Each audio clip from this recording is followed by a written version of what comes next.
हरे कृष्ण। ओम नमः भगवते वासुदेवाय। ओम नमः भगवते वासुदेवाय। ओम नमः भगवते वासुदेवाय। नारायणं नमस्कृतं नरं चैव नरोत्तमं देवीं सरस्वतीं व्यासं ततो जयमुदीरये। मुखं करोति वाचालं पङ्गुलङ्घयते गिरिं यत्कृपातमहं वन्दे परमानन्दमाधवम्।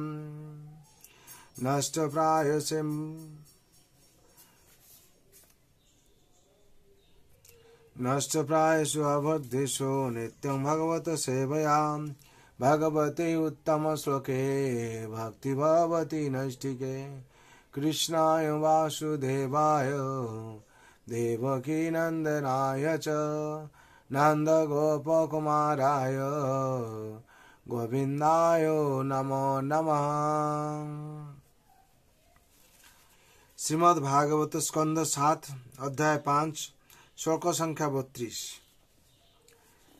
नैषां मतिस्था बधुरक्रमाग्निं स्पृशत्यनर्थं पगमो यदर्थं मह्या संपादरजोऽभिषेकं निष्किञ्चनानां न वृणीत যাবৎ।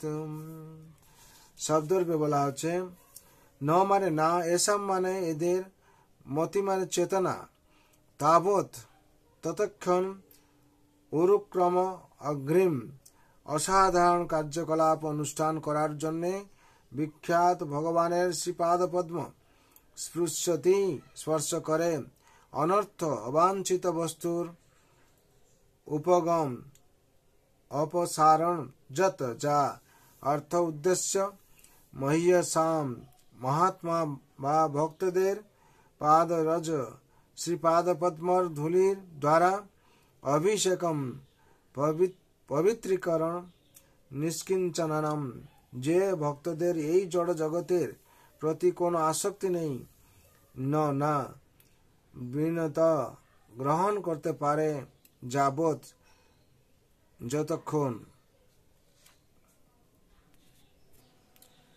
অনুবাদ: জড় জগতের কলুষ থেকে সম্পূর্ণরূপে মুক্ত বৈষ্ণবের শ্রীপাদপদ্মর ধূলিতে অবগাহন না করা পর্যন্ত বিষয়াসক্ত ব্যক্তিরা কখনো ভগবান উরুক্রমের, যিনি তার অসাধারণ কার্যকলাপের জন্য যশস্বী, তার শ্রীপাদপদ্ম আসক্ত হতে পারে না। কেবলমাত্র কৃষ্ণ ভক্ত হওয়ার ফলেই ভগবানের শ্রীপাদ পদ্মের শরণ গ্রহণ করে এভাবেই জড় জগতের কলুষ থেকে মুক্ত হওয়া যায়।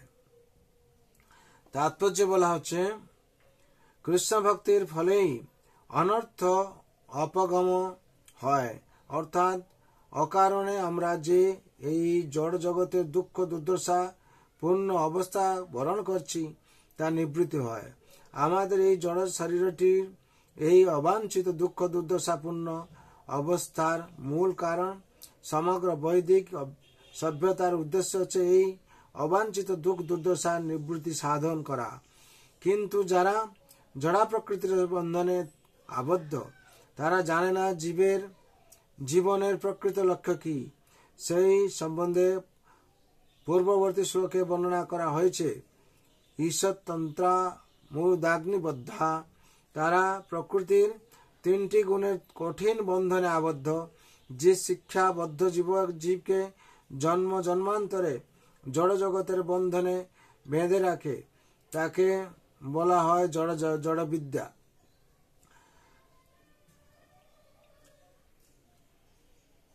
শ্রীল ভক্তিবিনোদ ঠাকুর বিশ্লেষণ করছেন যে এই জড়বিদ্যা হচ্ছে মায়ার বৈভব। যে শিক্ষা বদ্ধ জীবকে জন্ম জন্মান্তরে জড় জগতের বন্ধনে বেঁধে রাখে তাকে বলা হয় জড়বিদ্যা। শ্রীল ভক্তিবিনোদ ঠাকুর বিশ্লেষণ করছেন যে এই জড়বিদ্যা হচ্ছে মায়ার বৈভব। এই প্রকার শিক্ষা বদ্ধ জীবকে জড় জাগতিক জীবনের প্রতি আকৃষ্ট করে এবং অবাঞ্ছিত দুঃখ দুর্দশার নিবৃত্তি সাধনের মার্গ থেকে দূরে নিয়ে যায়। কেউ প্রশ্ন করতে পারে, উচ্চ শিক্ষিত মানুষরা কেন কৃষ্ণ ভক্তির পন্থা অবলম্বন করে না? তার কারণ এই শ্লোকে বিশ্লেষণ করা হয়েছে। যতক্ষণ পর্যন্ত মানুষ পূর্ণ কৃষ্ণ ভাবনাময় সদ্গুরুর শরণ গ্রহণ না করে, ততক্ষণ পর্যন্ত শ্রীকৃষ্ণকে জানার কোনো সম্ভাবনা থাকে না। অধ্যাপক, পণ্ডিত এবং বড় বড় রাজনৈতিক নেতারা যদিও লক্ষ লক্ষ মানুষদের দ্বারা পূজিত হয়, তবুও তারা জানে না জীবনের লক্ষ্য কি, এবং তারা কৃষ্ণ ভক্তির পন্থা অবলম্বন করতে পারে না, কারণ তারা সদ্গুরু এবং বেদের শরণ গ্রহণ করেনি। তাই মুন্ডক উপনিষদে 3/2/3 বলা হয়েছে, নয়মাং ত্মা প্রবচনেন লভ্য ন মেধয়া ন বহুনা সুতেন। কেবলমাত্র উচ্চশিক্ষা লাভ করার দ্বারা, পণ্ডিত্যপূর্ণ ভাষণ প্রদানের দ্বারা, প্রবচনে লভ্য অথবা বড় বৈজ্ঞানিক হয়ে অনেক অদ্ভুত বস্তু আবিষ্কার করার দ্বারা আত্মতত্ত্ব উপলব্ধি করা যায় না।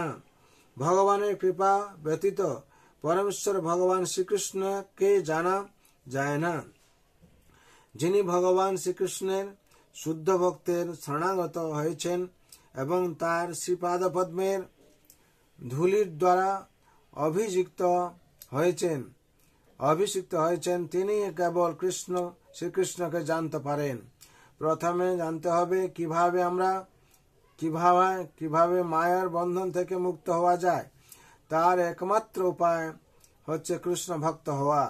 তার অন্যায়াসে কৃষ্ণ ভক্ত হতে হলে আত্মতত্ত্ববেতা মহৎ বা মহাত্মার শরণ গ্রহণ করতে হয়, যার একমাত্র বাসনা ভগবানের সেবায় যুক্ত হওয়া। ভগবদ গীতায় 9/13 সেই সম্বন্ধে ভগবান বলছেন, মহাত্মনস্তু মাং পার্থ দৈবী প্রকৃতিমাশ্রিতাম ভজন্ত ন মনুষ্যা জ্ঞাতা ভূতাদিমহ্যহম। হে পার্থ, মোহমুক্ত মহাত্মাগণ আমার দৈবী প্রকৃতি আশ্রয় করেন। তারা আমাকে সর্বতোভাবে সর্বভূতের কারণ ও অবিনাশী জেনে অন্যান্য চিতে আমার ভজনা করেন। অতএব জীবনের অবাঞ্ছিত দুঃখ দুর্দশার নিবৃত্তি সাধনের একমাত্র উপায় হচ্ছে ভগবানের ভক্ত হওয়া। যস্যস্তি ভক্তির ভগবত অকিঞ্চনা সর্বগুণে তস্ত্র সমাসতে সুরা। যিনি ভগবান শ্রীকৃষ্ণ ঐকান্তিক ভক্তি পরায়ণ, তার মধ্যে শ্রীকৃষ্ণের এবং দেবতাদের সমস্ত সদ্গুণগুলি প্রকাশিত হয়। শ্রীমদ্ ভাগবত 5ম স্কন্ধ 18 অধ্যায় 12 নম্বর শ্লোকে বলা হচ্ছে, যস্য দেবে পরা ভক্তি যথা দেবে তথা গুরু তস্যতে কথিতা যথার্থা প্রকাশন্তে মহাত্মন। যারা পরমেশ্বর ভগবান এবং শ্রী গুরুদেবের প্রতি অকান্তিক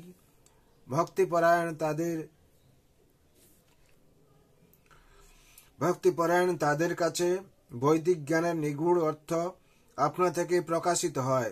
শ্বেতশ্বেতার উপনিষদে 6/23 বলা হচ্ছে, যমে বৈশ্য বৃণতে তেন লভ্য তস্য আত্মা বৃপুনুতে তনুং শ্যাম।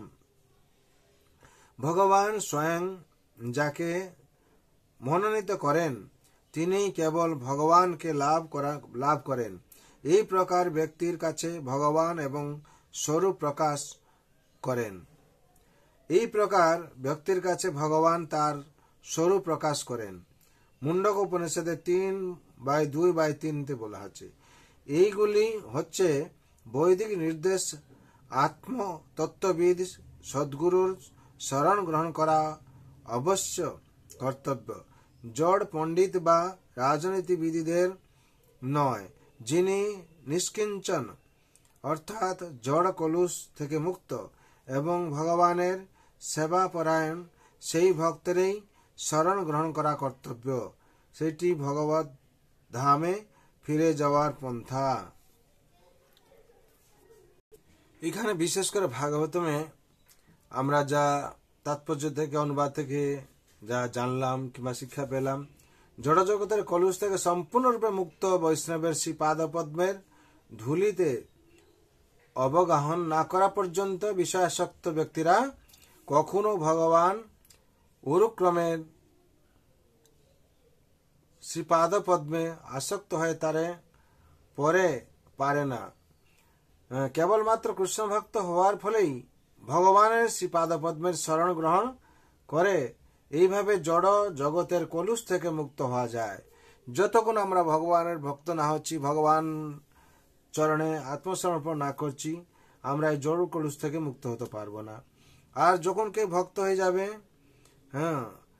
যিনি ভগবান শ্রীকৃষ্ণে ঐকান্তিক ভক্তিপরায়ণ, তার মধ্যে শ্রীকৃষ্ণের এবং দেবতাদের সমস্ত সদ্গুণগুলি প্রকাশিত হয়। এটা ভাগবতে বলা হচ্ছে যে কি 5/18/12 বলা হচ্ছে, যদি কেউ ভক্ত হয়, ভগবান কৃপা করেন এবং ভগবানের সদ্গুণ তার মধ্যে ভগবানের গুণ প্রবেশ করে এবং দেবতাদের সমস্ত সদ্গুণই প্রকাশিত হয় তার মধ্যে। তার জন্য এই সংসারে এসে যদি আমরা ভগবান শ্রীকৃষ্ণের চরণে আত্মসমর্পণ করি, ভগবানের কৃপা অবশ্যই পাবো। অবশেষে আমরা ভগবত ধামে যেতে পারবো এবং জন্ম মৃত্যু জরা ব্যাধি চক্র থেকে উত্তীর্ণ হয়ে ভগবত ধামে প্রবেশ করতে পারবো। তার জন্য সবাই মঙ্গলের জন্য আমি ভগবানের আতুল চরণে প্রার্থনা রাখছি। সর্বে ভবন্তু সুখিনঃ, সর্বে সন্তু নিরাময়, সর্বে ভদ্রাণি পশ্যন্তু, মা কশ্চিৎ দুঃখ ভাগ ভবেৎ। হরে কৃষ্ণ কৃষ্ণ কৃষ্ণ হরে হরে, हरे राम राम राम हरे हरे। जय नाम महाप्रभु की जय। श्रीमद् भागवत महापुराण की, जगत गुरु शिल प्रभुपाद की, श्री गुरु महाराज की, अनंत कोटि वैष्णव भक्त वृंद की, निताय कौर प्रेमानंदे। हरि हरि बोल, हरि हरि बोल, हरि हरि बोल।